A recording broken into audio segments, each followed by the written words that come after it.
साथ साथ स्क्रीन पे दिखाइए एक और एक्सपर्ट हमारे साथ अब जुड़ने वाले हैं। ओमकार तंगसाले साहब, एक्सिस सिक्योरिटीज के सीनियर आईटी एनालिस्ट। तो इन नंबर्स को उन्होंने कैसे रीड करा, इस पे बातचीत अर्शदा। लेकिन पहले नंबर्स, कोई पॉजिटिव सरप्राइज, कोई होप? जो पॉजिटिव सरप्राइज है वो डील विंस के लिहाज से और वही होप ड्राइव कर रहा है। जो डील विंस का आंकड़ा है वो टीसीवी यानी कि टोटल कॉन्ट्रैक्ट वैल्यू इस साल के लिए करीब, इस क्वार्टर के लिए स्पेशली $11.3 बिलियन पर आई है और ये सबसे बड़ा आंकड़ा है दरअसल कंपनी के नंबर्स में। कंपनी कह रही है कि इस $11.3 बिलियन की टीसीवी में दरअसल $1 बिलियन के दो स्पेसिफिक डील्स है और उसको हटाकर भी अगर आप देखें तो $9.5 बिलियन की डील विंस इनके फेवर में आती है। यानी कि ये बेसिकली सिग्निफाई कर रहा है कि डिमांड एनवायरनमेंट बहुत मजबूत है। इनफैक्ट एनालिस्ट कॉल में कंपनी ने कुछ और डिटेल्स दिए कि प्री कोविड लेवल के ऊपर डिमांड एनवायरनमेंट अब दिखने लगा है, जो बहुत ही बढ़िया सिग्नल है यहां से आगे के बिजनेस ग्रोथ का। अगर आपको नंबर्स पर आए तो डॉलर रेवेन्यू में 2.6% तक का इजाफा, ये रफली इन लाइन ही है। कांस्टेंट करेंसी में 3.2% तक की बढ़त देखने को मिली है। पिछले क्वार्टर में 4% का था। हमारा अनुमान यही था कि करीब करीब 3% के आसपास तक की कांस्टेंट करेंसी ग्रोथ रहेगी। 3.2% पर आंकड़ा आया है। प्रॉफिटेबिलिटी के आंकड़े पर भी अगर आप ध्यान देंगे तो वहां पर 1.6% तक की बढ़त देखने को मिली है। ये इनफैक्ट 926 करोड़ के आसपास आंकड़ा आता हुआ, लेकिन मार्जिन के फ्रंट पर अगर आप स्थिति देखें ये 25% के आसपास मार्जिन है और मार्जिन दरअसल ज्यादा बदल नहीं रहे हैं, स्टेबल दिखाई दे रहे हैं। अब आप आइए कि कंपनी क्या कुछ और कह रही है ओवरऑल एनवायरनमेंट को लेकर। कंपनी बेसिकली कहती है कि डबल डिजिट ग्रोथ जो है वो बरकरार रहेगी।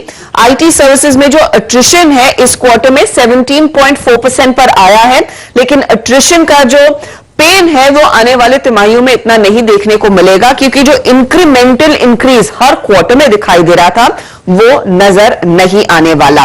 साथ ही साथ FY22 में दरअसल कंपनी ने सबसे ज्यादा फ्रेशर्स की हायरिंग की है। 1 लाख के ऊपर का वो आंकड़ा था और कंपनी ने कहा कि FY23 के लिए भी जो आउटलुक है वो लगभग सिमिलर रहने वाला है, तो उस पर आपको जोर देना है। डबल डिजिट ग्रोथ लगातार हमने सुना है ये स्टेटमेंट मैनेजमेंट की ओर से पिछले साल में।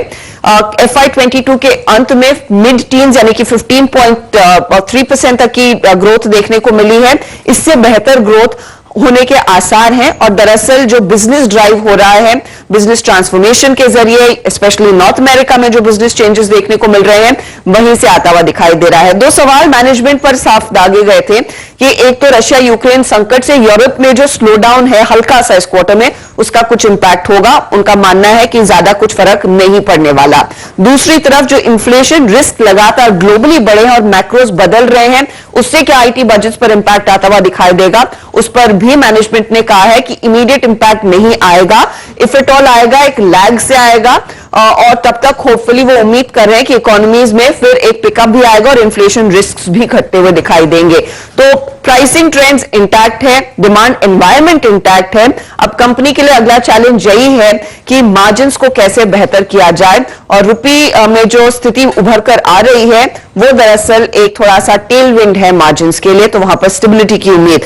आशीष कल हम ये भी मेंशन कर रहे थे कि बिजनेस रीऑर्गेनाइजेशन का भी खुलासा कंपनी ने किया है और ये 1 अप्रैल ऑनवर्ड्स लागू है। तो अब कंपनी दरअसल 3 बकेट्स में अपने बिजनेस को बांट रही है। बेसिकली प्लान क्या है कि $20 मिलियन के जो क्लाइंट्स हैं उनको रिलेशनशिप इंक्यूबेशन ग्रुप में डाला जाएगा।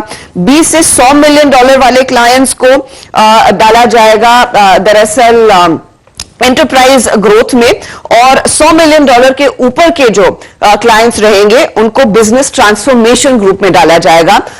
जो बेसिक्स हैं, जहां पर क्लाउड यूनिट है, फाइनेंशियल सर्विसेज है, इमर्जिंग मार्केट्स है, उसमें कोई बदलाव नहीं है। जो ग्राफिकल बेस्ड जो न्यू कस्टमर एक्विजिशंस है उसमें कुछ अलग से स्थिति नहीं देखने को मिलेगी, लेकिन हाँ अपने बिजनेस को रीऑर्गेनाइज कर रहे हैं और ये दरअसल अपनी next leg of revenue growth, जिसमें कंपनी करीब करीब $50 बिलियन तक के रेवेन्यू टारगेट करेगी, उसके लिए उन्होंने अपने बिजनेस को थोड़ा सा रीऑर्गेनाइज भी किया है। ओके, तो भाई सीजनली वीक क्वार्टर एक्सपेक्टेशन से थोड़ा बेहतर परफॉर्मेंस, लेकिन हाईलाइट है जो बहुत तगड़ी डील विंस आई हैं। एक्सिस सिक्योरिटीज के तंगसाले साहब स्क्रीन पे नजर आएंगे, बहुत पैनी नजर रखते हैं टीसीएस और सारे आईटी दिग्गजों पर। कंसाले साहब, ये नंबर्स कैसे रहे उस पर बाद में, ये जब 11.3 बिलियन डॉलर्स की डील विंस का आंकड़ा आया, तो जब ये हर बार ये ऑर्डर जीतते हैं तो ऐसा क्यों लिखते हैं multi million multi year deals, आंकड़ा ही बता देते हैं। जी बिल्कुल, आपने सही क्वेश्चन पूछा कि जो डील पूरा जो उनको रहता है वो मल्टी ईयर कॉन्ट्रैक्ट रहता है। लाइक जो भी कॉन्ट्रैक्ट्स उनको मिलते हैं ऑटोमेशन के, वो एक साल में पूरे नहीं हो सकते। अच्छा कंसाले साहब, नंबर्स कैसे लगे टीसीएस के? टीसीएस के नंबर्स में इस तरह का सरप्राइज है कि ये स्टॉक तेजी दिखाएगा या नहीं? लो, काम की समझ कंसाले साहब डिस्कनेक्ट हो गए। है क्या ऐसा कुछ? ये टीसीएस को ऑर्डर देना चाहिए, तो ये एक्चुअली आशीष, एक चीज आपने नोटिस की होगी, जो टीसीएस का एडीआर था